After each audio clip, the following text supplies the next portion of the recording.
High বন্ধুরা, welcome to my channel. তোমরা কেমন আছো? আশা রাখছি ভালো আছো। আর কী বলবো, ভালো আছো। যা গরমে জানি খুব কষ্ট হচ্ছে, কিছু করার নেই। আমাদের তো খুবই গরম। মাম্মাম তো হাঁসফাঁস করছে, ভালো ঘুমোতে পারছে না। তো রোজ রোজ একই খাবার মাম্মামকে দেওয়াও যাচ্ছে না, খেতেও চাইছে না। তাই ওর জন্য আজকে বানাচ্ছি একটু ডিমের ঝোল। তো দেশি ডিম একটা নেওয়া হয়েছিল, মানে দেশি ডিম মানে বাড়ি থেকেই নেওয়া হয়েছিল। বাড়িতে একজন দিদা দেয়, তো তার থেকেই নেওয়া হয়েছে। তাই ওর তারই ঝোল বানাবো। তাই যেখানে আলু সিদ্ধ করে দিয়েছি, একটু বেশি করেই করেছি এটা খাওয়ার জন্য। আর মাম্মামের জন্য 2 পিস আলু দিচ্ছি, বেশি তো আলু দেওয়া যাবে না।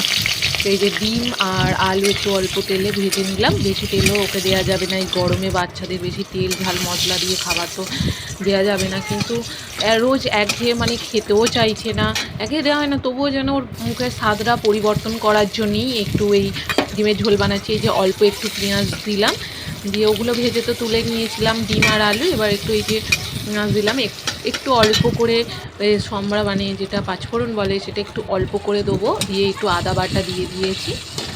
দিয়ে এই দেখো একটু লাল লাল করে ভেজে নিচ্ছি। এখন জানো তো মাম্মাম এত দুষ্টুমি করে বলার মতো নয়, খালি জল ঘাঁটে। কী বলবো, এত সর্দি করছে জল নিয়ে। ওর জল পেলে খুব আনন্দে অল্প করে দেখলে গোলমরিচ দিলাম, কারণ এখন পুরো 2 বৎসর হয়েছে, তাই একটু গোলমরিচ দিলাম। দিয়ে একটু জল ঢেলে দিলাম। দিয়ে দেখো ওর ভাত, একটু শশা কেটে দিয়েছে, এই গরমে তো শশাটাও খুব খেতে ভালোবাসে। এ দেখো রেডি হয়ে গিয়ে চেয়ারে বসে পড়েছে। এ দেখো আমি ওদের বাড়িতে নয়, খাচ্ছি। ও খুব আনন্দের সঙ্গে খেয়েছে। প্রথমে খেতে চাইছিল না, কিন্তু কি বলবো, ডিম খেতেও খুব ভালোবাসে। ডুম বলে, ডিম নয়, ও ডুম বলে। ডুমদুবুনি। তো ওর খুব ভালো লাগে। তো এখানেই শেষ করলাম মিনি ব্লগটা। ভালো লাগলে